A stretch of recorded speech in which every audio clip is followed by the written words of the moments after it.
बिस्मिल्लाहिर्रहमानिर्रहीम। अस्सलाम वालेकुम। इस वीडियो में हम लोग सब्ट्रैक्शन परफॉर्म करेंगे। सब्ट्रैक्शन बेसिकली टू नंबर्स के दरमियान हम लोग डिफरेंस कैलकुलेट कर रहे होते हैं। तो हम लोगों के लिए एक वेरिएबल में एक वैल्यू हमारे पास वर्किंग रजिस्टर में होनी चाहिए और दूसरी हमारे पास फाइल रजिस्टर में हो, तब हम लोग इसको सब्ट्रैक्ट कर सकते हैं। और इसको हम लोग पढ़ते क्या है, सब्ट्रैक्ट वर्किंग फ्रॉम फाइल। इसका मतलब है कि फाइल के कंटेंट्स आपके पास जो भी हैं वो सब्ट्रैक्ट किए जाते हैं वर्किंग रजिस्टर से, और हमारे पास ये रिजल्टेंट आपकी मर्जी है, इसका रिजल्टेंट आप वर्किंग रजिस्टर में स्टोर करवाएं या फाइल रजिस्टर में स्टोर करवाएं, लेकिन सब्ट्रैक्शन के लिए आपके कंटेंट्स फाइल से सब्ट्रैक्ट होगा वर्किंग की वैल्यू। ठीक है। तो इसके लिए सिंटेक्स आपको जैसे कि बाकी इंस्ट्रक्शंस का पता है, सेम यहाँ पे भी वही सिंटेक्स हम लोग यूज कर रहे हैं। सब्ट्रैक्ट आपके पास आ गया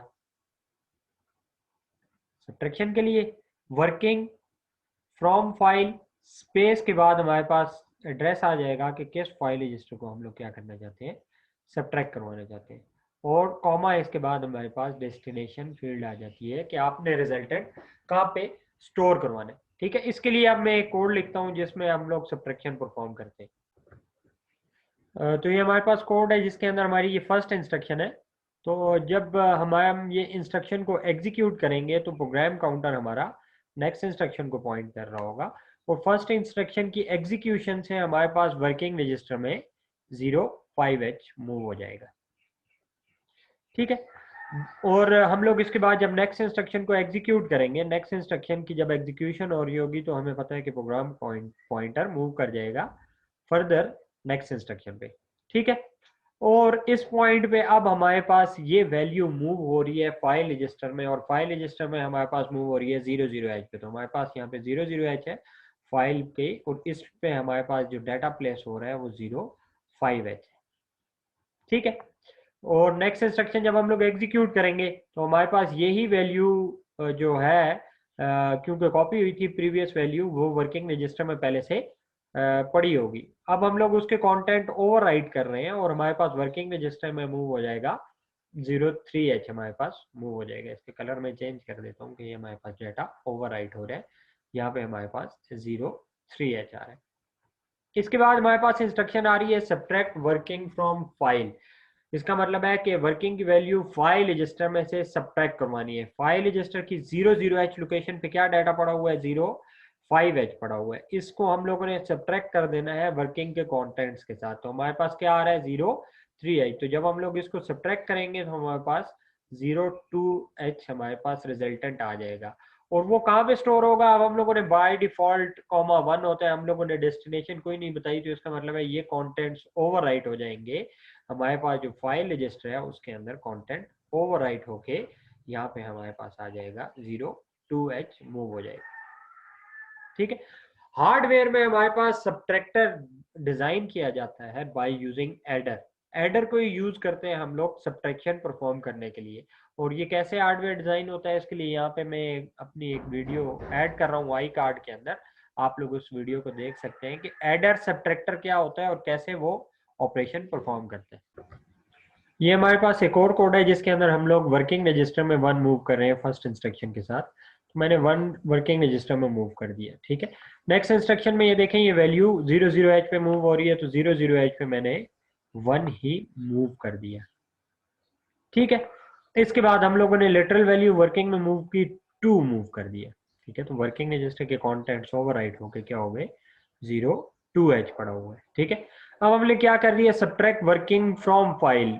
इसका मतलब है कि फाइल की वैल्यू में से वर्किंग की वैल्यू को हम लोगों ने सब्ट्रैक्ट करवा देना है। तो फाइल की वैल्यू हमारे पास 01H है। ठीक है।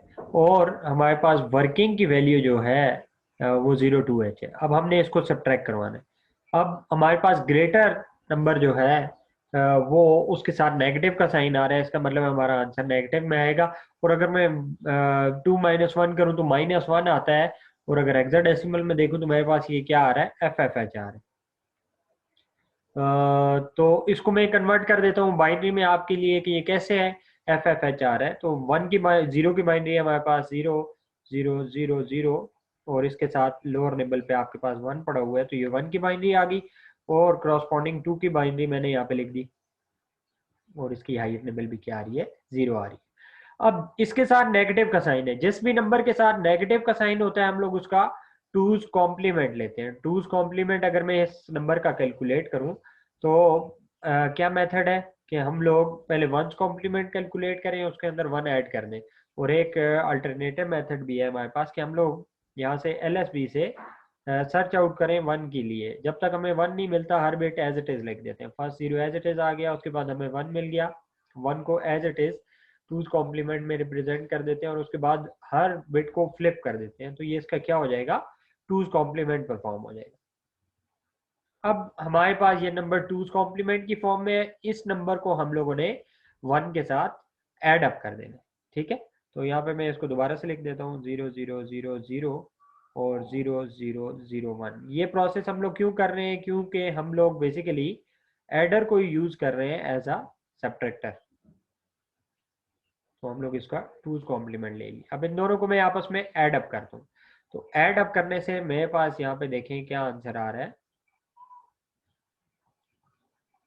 एफ एफ आ रहा है, ठीक है। और ये जो लास्ट बिट है ये आपको बता रही है कि आपका नेगेटिव फ्लैग हाई है, नेगेटिव फ्लैग हाई है, ठीक है। और नेगेटिव फ्लैग हाई है इसका मतलब है ये नंबर क्या है, नेगेटिव है। जो भी नंबर नेगेटिव होते हैं उसको हम लोग दोबारा से क्या लेते हैं, टूज कॉम्प्लीमेंट, ताकि हमें रिजल्ट रियल लाइफ में नजर आ जाए। तो हम लोग अगर इसका टूज कॉम्प्लीमेंट लें तो लेफ्ट हैंड साइड से हम लोग सर्च आउट करते हैं वन के लिए। हमें पहले बिट वन मिल गई, उसको वन हम लोग एज इट इज लिख देंगे, बाकी सारी बिट्स को हम लोग क्या कर देंगे, फ्लिप कर देंगे। वन है तो जीरो कर देंगे, जीरो है तो वन कर देंगे, और इसके साइन इसके साथ क्या लगाएंगे, नेगेटिव साइन लगाएंगे।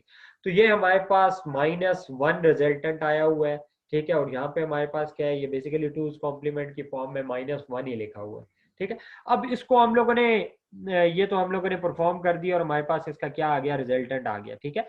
लेकिन हम लोग इसका टूज कॉम्प्लीमेंट कैसे लेंगे, टूज कॉम्प्लीमेंट के लिए हमारे पास एक इंस्ट्रक्शन है नेगेटिव एफ की। नेगेटिव एफ की इंस्ट्रक्शन के साथ हम लोग क्या कर लेते हैं, टूज कॉम्प्लीमेंट परफॉर्म कर सकते हैं। एक तो हम लोग टूज कॉम्प्लीमेंट परफॉर्म कर सकते हैं, कॉम्प्लीमेंट लें उसके बाद उसको एक इंक्रीमेंट कर दें तो टूज कॉम्प्लीमेंट परफॉर्म हो जाएगा। और सेकंड मेथड क्या है कि हम लोग उसका क्या कर लें, हम लोग उसका नेगेटिव एफ परफॉर्म कर लें। तो यहाँ पे मैं नेगेटिव एफ की इंस्ट्रक्शन यूज कर लूंगा। तो यहाँ पे हम लोगों ने नेगेटिव एफ की इंस्ट्रक्शन कर ली है यूज। ये नेगेटिव एफ की इंस्ट्रक्शन क्या करेगी, 00h की वैल्यू को उठाएगी, उसका टूज कॉम्प्लीमेंट परफॉर्म करेगी और उसको यहाँ पे ही स्टोर कर देगी, ठीक है।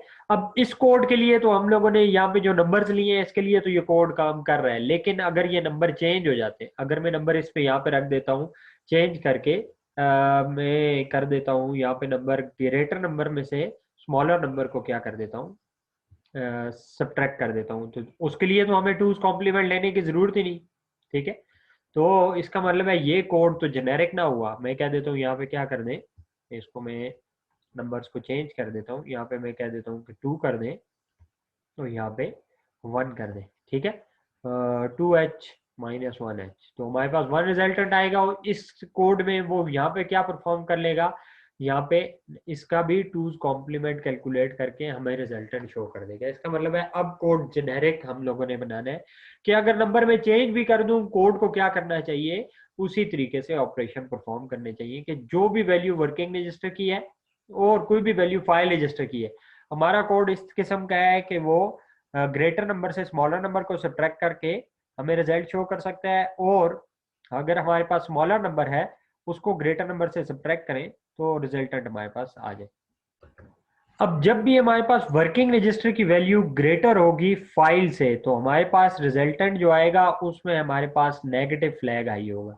तो हम लोग इस नेगेटिव फ्लैग पे डिसीजन मेक करेंगे। तो यहाँ पे मैं क्या यूज कर लेता हूँ, ब्रांच नॉट नेगेटिव। अगर नेगेटिव नहीं आता, ठीक है, हम लोग किधर चले जाएं, हम लोग कहते हैं, मैं कहता हूँ कोड को एग्जिट पे सेंड कर देता हूँ। और एग्जिट पे मैंने क्या कर दिया, कोई नेगेटिव वेफ उसका परफॉर्म नहीं किया, और उसके बाद कोड को मैं क्या कर देता हूँ, एंड कर देता हूँ, ठीक है।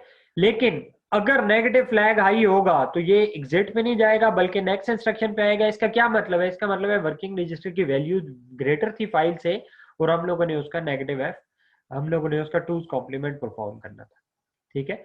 होपफुली ये आप लोगों को बात समझ आ गई होगी। इसके साथ साथ हम लोग नेक्स्ट लेक्चर में मल्टीप्लिकेशन की इंस्ट्रक्शन के बारे में डिस्कस करेंगे। अपना ख्याल रखिएगा। अल्लाह हाफिज़।